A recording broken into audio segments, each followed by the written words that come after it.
পার্টির সব কটা স্বৈরাচার। কেন হাসিনার আমলে 1200 টাকা কেজি কাঁচামরিচ ছিল, তখন কি কইছিলা? 1200 টাকা হইছিল না কাঁচামরিচ? 360 টাকা কেজি ভেজ কিনা খাইছি। কথা কয় না, কথা কয় না। আমরা ভুলি নাই, বাঙালি এত সহজে ভুলা যায় না সব। সুতরাং আমরাও বুঝি, কারণ এখন যে তোমরা লাফালাফিটা করতেছো একটা কারণে। আগে তো খাইতা চুরি করিয়া, চেঁচড়ামি করিয়া, বাটপারি করিয়া, চান্দাবাজি করিয়া। এখন তো চান্দাবাজি বন্ধ হয়ে গেছে, এই জন্য বলো যে আগেই ভালো ছিল। আল্লাহ মাফ করে দাও, আমিন জোরে কন। আল্লাহ এদেরকে হেদায়েত দাও, আমিন জোরে বলেন। ভাইরে আমরা তোমার শত্রু না, কারণ যেই মানুষগুলার ইন্ধনে আলেমদের কোমরে রশি লাগায়া আদালতে উঠাইছিলা, তোমাদের এই পরিণাম আর কিছু না, আলেমদের সেই জেলখানায় বৈশা থাইকা আলেমদের চোখের পানির বদলা, এটা আর কিছু না। এই যে ডুগডুগি মন্ত্রী গত পরশুদিন মরছে, ডুগডুগি মন্ত্রী ছিলেন তো মতিয়া চৌধুরী, নাম কয়ে দেই। কেন ডুগডুগি কইছি মুরব্বীরা কইতে পারবো। শেখ মুজিবরে মারার সময় সেই রাজপথে দাঁড়ায় কইছিল শেখ মুজিবের চামড়া দিয়ে ডুগডুগি বাজাইব, সে বলছিল। অথচ তারে মন্ত্রী বানাইছে, গেছে দুনিয়াতে বিদায় হইয়া কবরের জায়গাটাও পায় নাই। এই মহিলাই সংসদে দাঁড়ায় বলেছিল আল্লামা দেলোয়ার হোসেন সাইদিকেও বাংলাদেশে কবর দিতে দেওয়া হবে না। এখন ঘটনাচক্রে দেখা গেছে সাইদির জানাজায় কতগুলা মানুষ হয়েছিল, আর তোমার মতন মানুষের জানাজায় কয়টা হয়? তুমি তো বাংলাদেশে কবরই পাও নাই। আল্লাহ এমনি বিচার করে। এই জন্য আল্লাহ রাসূল বলেন, মান আদা লি ওয়ালিয়ান ফাকাদ আযানতুহু বিল হারব। আল্লাহর ওলিদের সাথে যদি কেহ যদি দুশমনি করে, আল্লাহ তাআলা তাদের বিরুদ্ধে আল্লাহ তাআলা যুদ্ধ ঘোষণা করে, ঠিক না? যারা বলেন। সুতরাং আল্লাহর মায়ের দুনিয়ার থেকে ভাই, এই পৃথিবীর ভিতরে যতগুলো স্বৈরাচার নিজের দেশ থেকে বিদায় হয়েছে, ইতিহাস নাই আজও পর্যন্ত কোন স্বৈরাচার আবার দেশের ভিতরে ফিরে আসছে।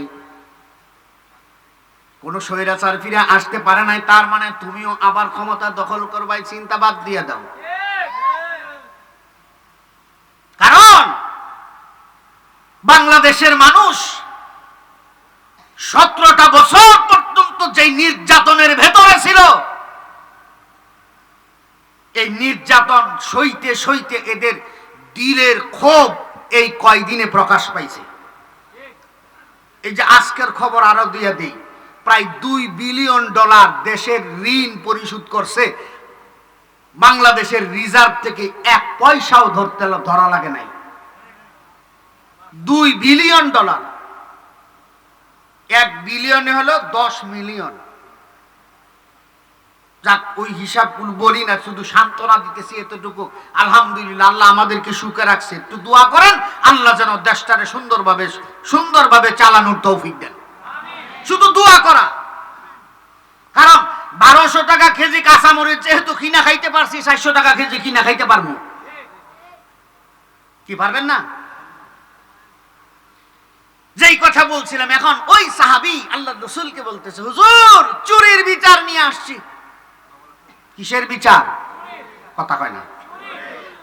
চুরিটা করছে নিজের ছেলে, আর নিজের ছেলে চুরি করছে, সেই জন্য আল্লাহ রাসূলের কাছে বিচার নিয়ে গেছে। আর আপনার ছেলে যদি এমন চুরি করে, কোন সময় পুলিশের কাছে মামলা লয়ে যাইবেন? কথা কয় না, জোরে বলেন। তার মানে আপনার ভেতরে ভেজাল, আমাদের ভেতরে ভেজাল। নিজের সন্তান যখন কোনো অপরাধ করে, তখন তারে বিভিন্নভাবে বাঁচানোর চেষ্টা করা হয়। আমি তো বলি, এখন যে সমস্ত স্বৈরাচারের লিডারেরা ধরা খাইছে, এদের পক্ষে যে সমস্ত উকিলরা এদেরকে বাঁচাইবার জন্য আদালতে দাঁড়াইছে, এরাও হলো বড় স্বৈরাচার। আল্লাহ আমাদেরকে মাফ করে দাও, আমিন কর, আমিন জোরে কন। কথা কই রাখছিলাম, মনে আছে তো? চুরির বিচার, চুরির বিচার আল্লাহ তাআলা কোরআনে করেছেন। আস-সারিকু ওয়াস-সারিকাতু ফাকতাউ আইদিয়াহুমা, যদি কেউ চুরি করে, যদি তার ব্যাপারে যদি প্রকাশ্য সাক্ষী পাওয়া যায়, তাইলে তার জন্য শাস্তি হলো তার হাত কেটে দাও। প্রথমে তার বাম হাত কাটো, আবার যদি চুরি করে তাইলে ডান পাও কাটো, আবার যদি চুরি করে ডান হাত কাটো, আবার যদি চুরি করে তাইলে তার বাম পাও কাটো। সব সাহাবায়ে কেরাম আশ্চর্য হয়ে তার দিকে তাকাইছে। হায় হায়, সে বলে কি? নিজের সন্তান চুরি করেছে, আল্লাহর রাসূলের কাছে বিচার নিয়ে গেছে, হুজুর তো তার হাত কাটার বিচার করবে, সিদ্ধান্ত দিয়ে দিবে। যেহেতু আল্লাহর রাসূল নিজে বিচারক, যেহেতু হুজুর নিজে বিচারক, বিচারকের কাছ থেকে এমন সিদ্ধান্ত আসবে, কারণ আল্লাহ তাআলাই তো নিজেই বিচার করে দিয়েছেন। আল্লাহর রাসূলের সাহাবীকে বলতেছে, সাহাবী কাছে আসো, কাছে আসো। সাহাবী আল্লাহর রাসূলের কাছে যাওয়ার পর ওই সাহাবীকে আল্লাহর রাসূল বলতেছেন, প্রথম দিন তুমি জিজ্ঞেস করেছিলা তোমার সন্তান কোথায় আছে, আল্লাহ যেন ওহী দিয়ে আমাকে জানায়া দেয়। ওই দিন তোমারে বলেছিলাম ইত্তাকিল্লাহ। দ্বিতীয় দিনও তুমি আমাকে জিজ্ঞেস করেছো, আমি বলেছিলাম ইত্তাকিল্লাহ। তৃতীয় দিন আমাকে বলার পরেও আমি ওই দিনও বলেছিলাম ইত্তাকিল্লাহ। হে সাহাবী, এই 3 দিন তোমারে আমি ইত্তাকিল্লাহ, আল্লাহকে ভয় করো, আল্লাহকে ভয় করো, নিজের ভিতরে তাকওয়া ঢুকাও, এই আমল তোমারে দিয়েছিলাম। তুমি নীরবে সেইগুলো মানার কারণে আল্লাহ তাআলা তোমার সন্তানকে ফেরত দিছে। তুমি কি জানো না? আল্লাহ তাআলা কোরআনে বলেন, ওয়ামাইয়াত্তাকিল্লাহ ইয়াজআল লাহু মাখরাজা ওয়া ইয়ারযুকুহু মিন হাইসু লা ইয়াহতাসিব। এই যে তুমি 3 দিন পর্যন্ত এমন ভাবে আমল করেছো, যার কারণে আল্লাহ তাআলা এই আমলের বরকতে তোমার হারায় যাওয়া সন্তান আল্লাহ তাআলা ফেরত দিছে। আর সাথে সাথে তোমার এই হারানো সন্তানের সাথে আল্লাহ তাআলা এই উটগুলো তোমার জন্য আল্লাহ জান্নাত থেকে হাদিয়া পাঠিয়ে দিয়েছে। আল্লাহু আকবার বলেন। এই জন্যই বলি আল্লাহ তাআলা কোরআনে বলেন, ইয়া আইয়ুহাল্লাযীনা আমানুত্তাকুল্লাহ। হে ঈমানদারেরা, দুনিয়াতে যতদিন বাঁচো তোমার ভিতরে তুমি তাকওয়া আনো। হে মুসলমান ভাইয়েরা, প্রত্যেকের জন্য বলি, এই দুনিয়াতে প্রত্যেকটা মানুষই মৃত্যুর পরে তার মা-বাবার জন্য কোরআন খতম করে কি করে না? আওয়াজ দিয়া বলেন। অথচ আল্লাহ তাআলা এই কোরআনের প্রথম আয়াতগুলোর ভিতরে বলে দিয়েছে, যালিকাল কিতাবু লা রাইবা ফীহি হুদাল লিল মুত্তাকিন। এই কিতাব থেকে তুমি বান্দা উপকৃত হতে পারবা, এই কিতাব থেকে তুমি বান্দা লাভবান হতে পারবা। শর্ত হলো তুমি বান্দা এই কিতাব থেকে লাভবান হইতে গেলে সর্বপ্রথম তুমি বান্দাকে মুত্তাকি হওয়া লাগবে। মুত্তাকি হওয়ার জন্য 5টা কাজ। কয়টা কাজ? আওয়াজ দিয়া বলেন। এই মুত্তাকির মানে হচ্ছে তোমার নিজের গুনাহ থেকে বাঁচানো, তোমার পরিবারকে তোমার গুনাহ থেকে বাঁচানো, তোমার সন্তানগুলোকে গুনাহ থেকে বাঁচানো, তোমার নিজের গুনাহ থেকে বাঁচানো। কেমনে বাঁচাইবা, কেমনে কি করবা, আল্লাহ তাআলা তোমারে বলে দিবেন, যালিকাল কিতাবু লা রাইবা ফীহি হুদাল লিল মুত্তাকিন আল্লাযীনা ইউমিনুনা বিল গায়ব। 1 নাম্বার, গায়বের প্রতি ঈমান। তার মানে হলো আল্লাহকে কি দেখা যায়? আওয়াজ দিয়া কোন, জোরে বলেন। আল্লাহকে দেখা যায় না, কিন্তু ঈমান আমাদের আছে না নাই? জান্নাত দেখি না, কিন্তু ঈমান আছে না নাই? জাহান্নাম দেখি না, কিন্তু আমরা জাহান্নামকে বিশ্বাস করি কি করি না? এরকম গায়েবের বিষয়ের উপরে ঈমান আনা 1 নাম্বার কাজ। ওয়া ইউকিমুনাস সালাহ, 2 নাম্বার নামাজ কায়েম করা। ওয়া মিম্মা রাযাকনাহুম ইউনফিকুন, আল্লাহ প্রদত্ত রিজিক থেকে আল্লাহর পথে খরচ করা গেল 3 নাম্বার।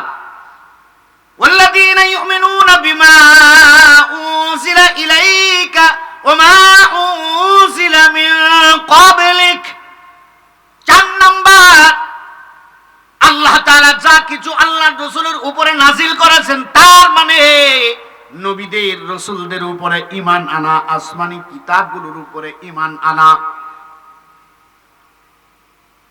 গেল। 4 নাম্বার ওয়াবিল আখিরাতি হুম ইউকিনুন, পরকালে তুমি বান্দা আবার আল্লাহর দরবারে তোমার ওঠা লাগবে, এই ব্যাপারে ঈমান আনা। এই হলো 5টা।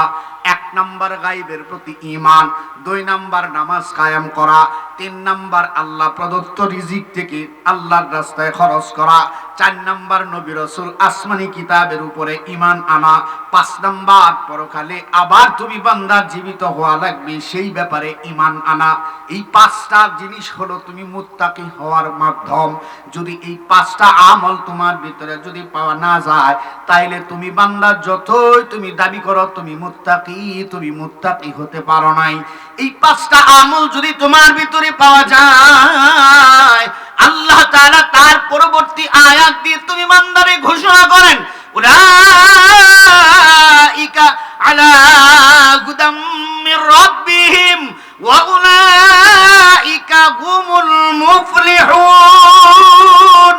আল্লাহ তাআলা বলেন, হে বান্দা, এই 5 প্রকারের আমল যার ভিতরে পাওয়া যাবে, এই লোকটা হলো এই দুনিয়াতে শ্রেষ্ঠ মুমিন। সুবহানাল্লাহ বলেন জোরে। উলাইকা আলা হুদাম মির রাব্বিহিম ওয়া উলাইকা হুমুল মুফলিহুন। এই মানুষগুলাই হলো হেদায়েত প্রাপ্ত, এই মানুষগুলা হলো সফল কাম মানে হলো এই দুনিয়া থেকে বিদায় হইতে দেরি হবে, আল্লাহর জান্নাতে যাইতে দেরি হবে না। সুবহানাল্লাহ বলেন জোরে। আলহামদুলিল্লাহ, আমাদের আজকের বিশেষ অতিথি, আমি এতক্ষণ খেয়াল করি নাই, শুধু কথাই কইতেছিলাম, আলহাজ হাফেজ হযরত মাওলানা মুফতি আব্দুল কাদের মোল্লা সাহেব আমাদের মাঝে উপস্থিত হয়েছেন। এমডি জীবন ট্রাভেলস লিমিটেড, সিনিয়র আরবি প্রভাষক, এমইউ আলিম মাদ্রাসা ডেগের সালা ছয়দানা হযরত উপস্থিত হয়েছেন। ইনশাআল্লাহ একটু পরেই আমাদের আজকের মাহফিলের মধ্যমণি আল্লামা মুফতি নজরুল ইসলাম কাসিমি দামাত বারকাতুম ইনশাআল্লাহ উপস্থিত হয়ে যাবেন। এর আগ পর্যন্ত আমি আপনাদেরকে মাত্র একটা বিষয় বলেছি, নিজের ভিতরে তাকওয়া আনা, তাকওয়াবান হওয়া। ইনশাআল্লাহ পারবো তো? আওয়াজ দিয়া কোন